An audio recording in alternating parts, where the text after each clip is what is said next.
Bro bubbly கிட்ட போயிட்டு snake prank பண்ணுங்க, அவங்களுடைய ரியாக்ஷனை பார்ப்போம். அட அவ்வளோதானே, உங்களுக்காக சட்டு போட்டு செஞ்சிடலாம். எனக்காக லைக்கும் சப்ஸ்கிரைப் மட்டும் பண்ணிடுங்க. வாங்க காய்ஸ் தரேன். எந்த பயனும் இல்ல. தந்த கூடியா என்னடா தந்த கூடியா திறக்க முடியா? நீ எவனா பயன்படுத்த போறதுக்குள்ள இல்லையா தந்த கூடியா?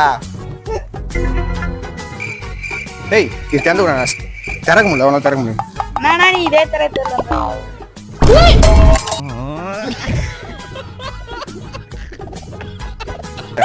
அவ்வளோ பெரிய இதெல்லாம் இல்லை.